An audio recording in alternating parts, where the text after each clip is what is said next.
Olá, seja muito bem-vinda ou bem-vindo à aula 2 do nosso desafio Prepare-se para as Férias, lidando com as birras. Eu quero começar celebrando algo muito importante. Nós já estamos no 6º dia dessa jornada. Se você chegou até aqui, respirou fundo, ajustou pequenas coisas no ambiente, observou sua criança com um olhar mais consciente e colocou em prática tudo o que conseguiu, isso já diz muito sobre você, sobre o tipo de adulto que você está escolhendo ser, sobre a intenção clara e amorosa que está guiando a sua parentalidade. E eu quero que você reconheça isso por um instante. Porque dezembro pesa no corpo, pesa na agenda, pesa nas emoções, e é exatamente aí que a maioria das pessoas desiste. Mas você não, você ficou, você continuou, e isso não é pouco. Isso muda vidas, começando pela vida da sua criança. A aula 1 foi um mergulho profundo na raiz das birras. O cérebro, a imaturidade e o desenvolvimento emocional, a sobrecarga do ambiente e o papel transformador do adulto como porto seguro. E muitas famílias me disseram que depois de entender o por dentro, já começaram a olhar a criança com mais compaixão. Começaram a reagir com menos culpa, começaram a respirar antes de falar, começaram a alinhar expectativas e só isso, só essa mudança interna já trouxe mais leveza para casa. Mas agora nós entramos na parte prática. Hoje, nessa aula 2, você vai aprender o que fazer durante a crise, o que fazer depois da crise e, talvez mais importante do que tudo, como prevenir muitas crises antes que elas aconteçam, usando os pilares da abordagem Montessori. Essa aula é o coração do nosso desafio. É aqui que tudo começa a ganhar forma concreta. É aqui que você entende de forma viva e aplicável como transformar conhecimento em ação. E eu quero te tranquilizar desde já. O que eu vou ensinar hoje não exige perfeição, não exige que você se torne outra pessoa, não exige que você nunca mais perca a paciência. O que eu vou te ensinar hoje exige apenas disposição. Disposição para respirar, observar, ajustar a rota e lembrar que a birra é sobre a criança, mas a condução é sobre você. Durante a aula de hoje, nós vamos caminhar por 3 terrenos. 1. O durante, o momento da tempestade, quando a criança já perdeu o controle, o corpo está tenso, a amígdala está no comando e o cérebro racional está offline. Nesse momento, não existe estratégia complexa, existe presença, corpo, segurança, silêncio e limite firme. Eu vou te mostrar como conduzir esse momento sem entrar na tempestade junto. 2. O depois, o espaço mais frágil e mais bonito da relação. É quando a criança está sensível, mole, conectando de novo, e é aí que o vínculo se fortalece ou se fragiliza. Eu vou te mostrar como acolher sem reforçar comportamento, como retomar limites sem dureza e como evitar o erro mais comum, tentar ensinar cedo demais. E 3, o antes, a verdadeira prevenção montessoriana. Aqui nós vamos falar sobre os 3 limites fundamentais da abordagem Montessori e os 3 tipos de ordem que ajudam a criança a se equilibrar emocionalmente, especialmente agora, durante as férias. Você vai entender por que certas prevenções funcionam e por que outras não. Como organizar o espaço, como ajustar a rotina e como preparar a conduta do adulto para reduzir a frequência e a intensidade das crises. Essa aula é prática, profunda e extremamente aplicável. É Montessori na vida real, não no Pinterest. É Montessori no shopping cheio, no jantar de Natal, na casa dos avós, na briga pelo brinquedo do primo, no não quero ir embora, no tô cansado, no tá barulhento demais. E no final desta aula eu quero que você se sinta não apenas mais preparada, mas mais segura. Segura para conduzir, segura para acolher, segura para colocar limites com firmeza e gentileza, segura para ser o chão firme da sua criança, mesmo quando tudo ao redor parece instável. E claro, ao longo do desafio, você também vai ter oportunidades especiais para entrar comigo no Florescer Montessori, meu curso completo sobre desenvolvimento infantil e educação respeitosa através da lente Montessori. Mas antes de qualquer convite, vem a entrega. E hoje eu quero te entregar de verdade. Respire fundo, se acomode e vamos começar. Agora que já se passaram 6 dias do nosso desafio e que você entende profundamente o que é uma birra, por que ela acontece, o que está acontecendo dentro do cérebro da criança no meio da explosão emocional, nós podemos finalmente entrar na parte mais desafiadora e ao mesmo tempo mais delicada de toda essa jornada. O que fazer durante uma crise? E eu quero começar te dizendo algo que talvez traga um alívio imediato. Ninguém reage perfeitamente durante uma birra. Nem as famílias que estão nessa jornada há anos, nem educadores experientes, nem professores formados, nem eu. Crise emocional não é um teste de perfeição. Crise emocional é um convite para presença. E a primeira coisa que eu quero que você tenha em mente é que durante a crise não existe espaço para ensinar, para corrigir, para dar sermão ou para tentar melhorar o comportamento. Durante a crise existe apenas uma missão: proteger o corpo e preservar o vínculo. Esse é o coração da condução montessoriana no meio da tempestade emocional. E quando você entende isso, tudo muda. Durante a birra, o corpo da criança está inundado por sensações físicas intensas. O coração acelera, o estômago aperta, a respiração dispara, os músculos tensionam. O sistema nervoso dela está ativado para sobreviver, não para cooperar. Não é teimosia, não é desrespeito, é fisiologia. E quando o corpo está nesse estado, nenhum raciocínio acontece. A tampa do cérebro está aberta e a criança perdeu a cabeça. O córtex pré-frontal está fora de serviço. E você pode repetir a mesma frase 1000 vezes, não vai entrar. Por isso, o primeiro passo é garantir segurança física. E isso não significa segurar com força ou brigar. Significa proteger. Se a criança está batendo, tiramos objetos do caminho. Se ela está se jogando, aproximamos o corpo oferecendo contenção suave. Evitamos cantos e quinas. Se ela está chutando, nós nos posicionamos de forma que ela não se machuque e não machuque ninguém. A sua postura precisa comunicar: eu estou aqui, você está seguro. Eu não vou deixar nada ruim acontecer. Esse é o primeiro limite montessoriano: não fazer mal ao próprio corpo, aplicado em seu momento mais sensível. O segundo passo é algo que parece simples, mas que muda completamente o rumo da crise: reduzir estímulos. E quando eu digo reduzir estímulos, eu estou falando de tudo: menos palavras, explicações, velocidade, movimento, barulho, menos expressões faciais exageradas, menos tom de confronto. A criança desregulada já está lutando internamente com o excesso de estímulo. Se você coloca mais estímulo, mais fala, mais pressão, mais reatividade, o sistema dela fica ainda mais saturado. Por isso, o silêncio é uma ferramenta poderosa. Não é descaso, é respeito, é oferecer ao cérebro um espaço para reorganizar o que ela está tentando processar. E nesse silêncio, você pode usar frases curtas, muito curtas, quase como pequenas âncoras que trazem segurança, não explicação. Eu estou aqui, está difícil agora, eu entendo. Seu corpo está seguro. Ou, quando você estiver pronta, eu te ajudo. Essas frases não pedem nada da criança, elas apenas acompanham. E acompanhar é tudo o que ela consegue tolerar na tempestade. O terceiro passo é usar o corpo como um instrumento de regulação. Em Montessori sempre falamos que o adulto é o ambiente, e nunca isso é tão verdade quanto durante uma birra. A criança lê o seu corpo antes de ler a sua fala, ela percebe o seu ritmo antes de perceber a sua instrução, ela sente a sua energia antes de sentir o seu limite. Por isso, observe o seu corpo, a velocidade dos seus movimentos, a posição dos seus ombros, o seu olhar, o seu tom de voz, a distância que você deixa entre vocês, a forma como você respira. Tudo isso comunica muito mais do que as palavras. Se você se aproxima rápido demais, parece ameaça. Se você se afasta demais, parece abandono. Se você levanta a voz, aumenta a tempestade. Se você endurece o rosto, ela se encolhe por dentro. Mas quando você se aproxima devagar, quando flexiona um pouco os joelhos, abaixa o centro de gravidade, suaviza o olhar e respira consciente, o corpo dela percebe. E isso cria um espaço para ela voltar a se conectar. O quarto passo é evitar correções, broncas e explicações. Esse é o ponto em que a maioria dos adultos tropeça. Não por falta de amor, mas por falta de compreensão do que está acontecendo no cérebro da criança. A vontade de ensinar, corrigir ou explicar nasce do seu desconforto, não da necessidade da criança.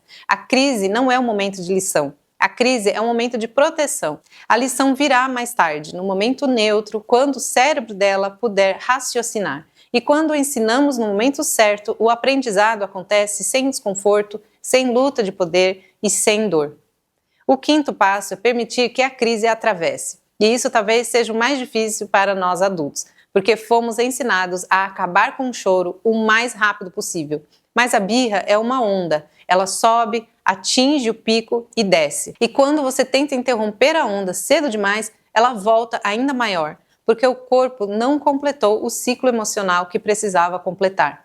Por isso, durante a tempestade, sua função é segurar o farol, não segurar a onda. Você é o ponto fixo na praia, não o mar.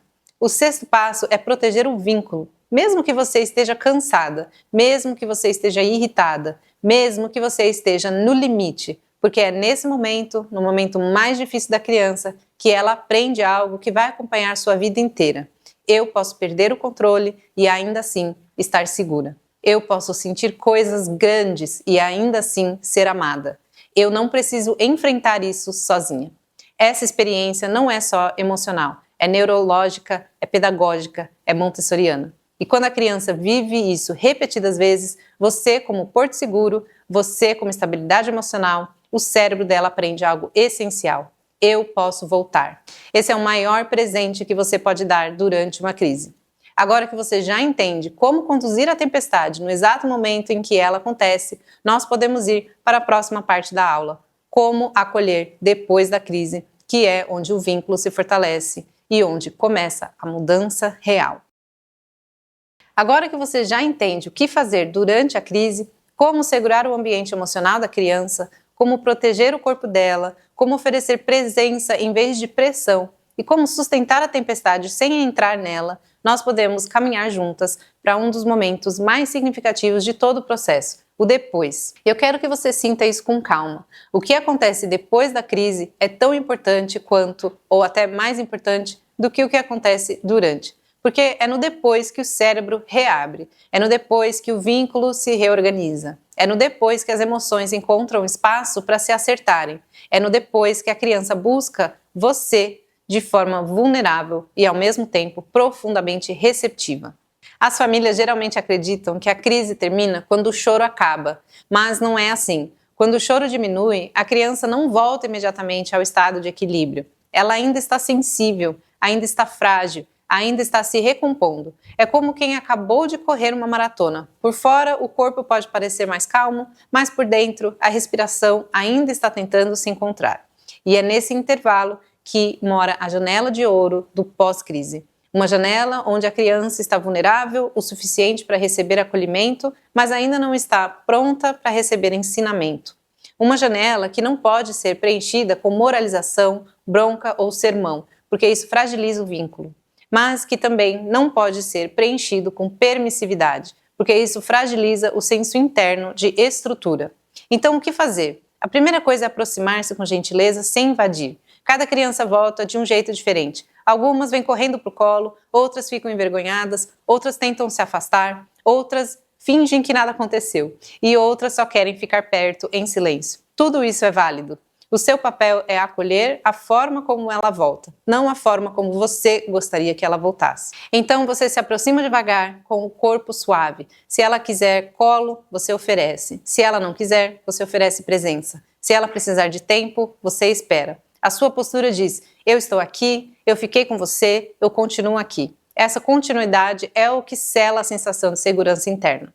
A segunda coisa é validar o que aconteceu, sem exagerar, sem dramatizar e sem rotular. Validação não é elogio, não é reforço do comportamento, não é permissividade. Validação é apenas nomear a experiência emocional de forma simples, honesta e compassiva.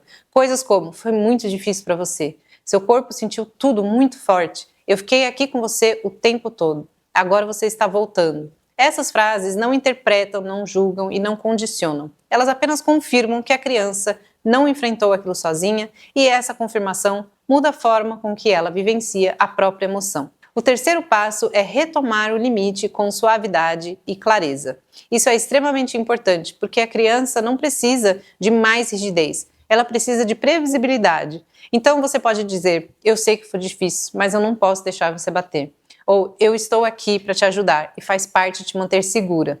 Ou você pode sentir raiva, frustração, etc. Mas eu não deixo você machucar ninguém. Perceba como a mensagem é firme, mas não é dura. É clara, mas não é agressiva. É direta, mas vem revestida de acolhimento. E é isso que Montessori chama de limite com dignidade. A criança sai da crise com o sistema nervoso fragilizado, então ela precisa reencontrar um limite estável, não um limite punitivo ou carregado de frustração adulta. Esse momento, inclusive, é onde muitos adultos cometem o maior erro: tentar ensinar logo depois da crise. E eu quero que você se lembre disso. Depois da crise, ainda não é hora de ensinar. A criança voltou, o choro diminuiu, mas o córtex pré-frontal ainda não está 100% disponível. Ensinar nesse momento gera culpa, vergonha, retração ou raiva, nunca aprendizado. E como lidar da próxima vez não acontece agora, acontece mais tarde, no momento neutro, quando a criança está regulada, curiosa, acordada emocionalmente, presente no corpo. E esse momento neutro não é uma técnica, é um encontro. É aquele instante, no meio da tarde, no banho, no carro, no caminho para o mercado, em que a criança está bem, tranquila, inteira. Aí você pode dizer: lembra de ontem quando você ficou muito frustrada porque não queria dividir o brinquedo com seu primo? Da próxima vez, a gente pode tentar juntas uma respiração? Ou você se lembra de como ficou chateada quando era hora de ir embora na casa da vovó? Eu posso te ajudar, talvez te avisando quando estiver perto da hora de irmos embora. Que tal? Podemos pensar em algum combinado. É nesse momento que o cérebro absorve. É nesse momento que o ensinamento entra.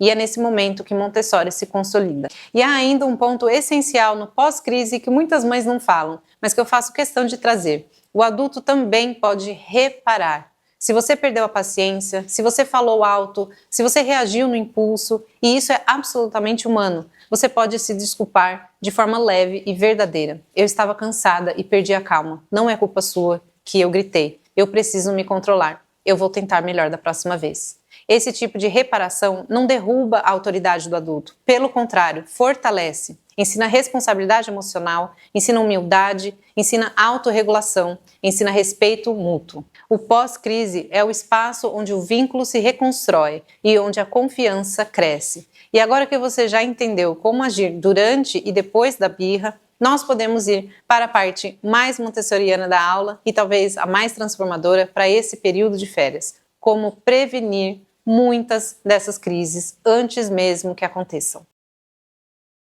Agora que você já sabe o que fazer durante uma crise e como acolher depois dela, nós podemos entrar no território que realmente sustenta o equilíbrio da criança pequena, a prevenção. A prevenção é onde Montessori realmente brilha, porque não se trata de controlar o comportamento da criança, mas de preparar o ambiente, interno e externo, para que ela tenha condições reais de se organizar antes de chegar ao ponto da explosão. E durante as férias, essa preparação se torna ainda mais importante, porque dezembro junta exatamente os elementos que desestabilizam a criança. Ambientes novos, mais estímulos, mais barulho, expectativas, mais gente, mais mudanças, menos rotina. E tudo isso acontece rápido demais para um sistema nervoso que ainda está amadurecendo. Quando falamos sobre prevenir crises, precisamos proteger dois eixos, os limites e a ordem.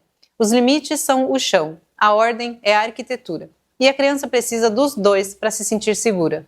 Os limites montessorianos são simples, universais e profundamente reguladores. A criança não pode fazer mal a si mesma, não pode fazer mal a outros seres vivos ou não pode fazer mal ao ambiente. Esses limites não mudam quando vocês viajam, quando estão na casa dos avós ou quando estão no shopping. Eles são constantes e justamente por serem constantes, eles oferecem segurança. Quando a criança percebe que aquilo que é permitido e aquilo que não é permitido permanece igual em todos os lugares, ela se apoia nessa previsibilidade. E previsibilidade é regulação. A ordem, por sua vez, se desdobra em três formas: ordem no espaço, ordem no tempo e ordem na conduta do adulto. A ordem no espaço é aquilo que a criança vê, toca e reconhece. Nas férias, o espaço muda muito. O quarto onde ela dorme, a casa onde vocês jantam, os lugares por onde caminham. E quando o espaço muda, a criança perde uma referência essencial. Por isso, criar pequenos pontos de continuidade faz toda a diferença. Pode ser um cantinho improvisado no quarto da casa dos avós, com um paninho, um livro querido ou um objeto familiar. Pode ser um pedacinho da sala com a mala da calma aberta. Esses pequenos pontos de referência ajudam a criança a reconhecer algo conhecido dentro de um ambiente novo. E isso reduz a sensação de desorientação interna que muitas vezes leva à birra. A ordem no tempo aparece através dos ritmos, não da rotina perfeita, porque ela simplesmente não existe nas férias, mas dos ritmos âncoras. São aqueles gestos repetidos que dizem ao corpo da criança: as coisas podem estar diferentes, mas ainda existe uma sequência que eu reconheço. O mesmo livro antes de dormir, a mesma música do banho, o mesmo ritual antes de sair de casa, o mesmo ritmo para as transições. A criança se regula no que é repetido, o que é repetido dá forma ao dia, o que é repetido dá chão ao corpo. E nas férias, quando nada parece igual, esses ritmos viram pequenas ilhas de estabilidade emocional. A ordem na conduta do adulto é a mais importante das três e também a mais direta. É a coerência com os limites. É não permitir hoje o que você não permite amanhã. É não mudar o tom do limite porque está cansada. É não flexibilizar porque tem gente olhando. É não endurecer porque está envergonhada. A criança percebe a conduta do adulto antes de perceber a regra. Ela lê a sua postura, a sua estabilidade, o seu ritmo e é essa coerência externa que cria a base da ordem interna dela. Em dezembro, quando o ambiente já é naturalmente caótico, a sua consistência é o que impede que o caos externo se transforme em caos interno.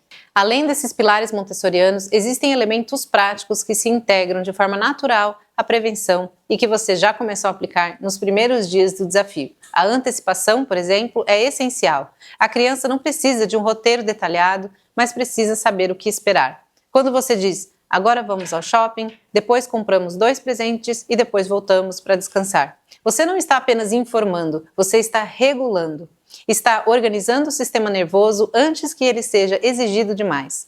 Está retirando a surpresa, que é um dos maiores gatilhos de desregulação. Os ritmos âncoras atuam como cordas que puxam a criança de volta para o centro dela. O banho com o mesmo cheiro, o mesmo copo na mala, a mesma música que sinaliza que o dia está terminando, tudo isso ajuda o corpo a reconhecer o que está acontecendo, mesmo longe de casa. E quando o corpo reconhece, ele relaxa. Quando o corpo relaxa, a criança coopera. As pausas sensoriais são outro recurso indispensável. Basta observar. Às vezes a birra acontece não porque a criança está mal intencionada, mas porque o ambiente está intenso demais. Um corredor silencioso no shopping, uma voltinha rápida na área externa da festa, 2 minutos juntos na janela da casa dos avós, esses pequenos respiros são reguladores reais. Elas tiram a criança do excesso, elas devolvem espaço para o corpo reorganizar tudo o que está tentando processar. A mala da calma e o cantinho seguro funcionam como extensões do ambiente preparado. São pontos de continuidade que viajam com vocês. Um livro conhecido, uma textura, um objeto de casa, nada disso é distração. Tudo isso é conexão. São lembretes silenciosos de que existe estabilidade, mesmo quando o ambiente é novo. E para uma criança pequena, isso vale ouro. Outra parte essencial da prevenção é ajustar expectativas. Em dezembro, é muito comum esperar que a criança entregue comportamentos que seu sistema nervoso simplesmente não consegue sustentar. Cooperação com sono acumulado, boas maneiras em ambientes lotados, paciência em filas, generosidade com primos que ela vê uma vez por ano. Tudo isso exige uma maturidade que ainda está em formação. Quando você ajusta suas expectativas ao que é realmente possível para a idade, o ambiente emocional fica mais leve. E quando o ambiente emocional fica mais leve, a criança se desregula menos. E por fim, existe algo que não pode faltar nessa conversa: evitar telas como ferramenta de regulação. Eu sei que durante as férias a tentação é grande, eu sei que parece uma solução rápida, mas a tela não regula, ela congela. O corpo parece calmo por fora, mas por dentro continua em alerta. E quando a tela desliga, a criança desregula ainda mais. A prevenção real está na pausa, no movimento, no toque, no ar fresco, não no congelamento sensorial. E talvez o ponto mais importante de todos seja o olhar sensível. A birra raramente chega de repente. O corpo mostra antes o olhar que perde foco, a respiração que encurta, o corpo que fica inquieto, os pequenos sinais de desconforto que a gente só percebe quando desacelera. Prevenir é agir nesse começo, é ajustar antes da explosão, é atender ao sussurro para evitar o grito. Quando você une esses elementos, os 3 limites que dão chão, as 3 ordens que organizam a vida, a antecipação que prepara, os ritmos que sustentam, as pausas que regulam, os objetos familiares que conectam, as expectativas realistas que aliviam e o olhar sensível que percebe antes, você não elimina as crises, mas transforma a forma como a criança atravessa dezembro. Ela não fica perfeita, ela fica estável, e estabilidade é o solo onde o florescer emocional acontece. Chegamos ao final desta aula. Obrigada por ter chegado até aqui. O que você aprendeu hoje não é teoria, são atitudes concretas que, quando repetidas, transformam a vida da casa. Antes de finalizar, faça apenas uma coisa prática. Escolha um sinal sutil de desregulação que você reconhece hoje na sua criança e amanhã experimente responder a esse sinal com uma pausa breve. Um abraço, 2 minutos no corredor, respirar juntas. Pequenas ações assim já mudam o curso do dia. Na próxima aula, vamos avançar. Vou te mostrar na prática como transformar tudo isso em um projeto para 2026. Passo a passo aplicável, com prioridades claras, para começar sem perfeição. Se puder, venha com uma dúvida ou uma situação real que você gostaria que eu comentasse. Vai ser útil para todas. Descanse essa noite com a sensação de que você fez algo importante. Preparar o solo para que sua criança floresça. Nos vemos na próxima aula.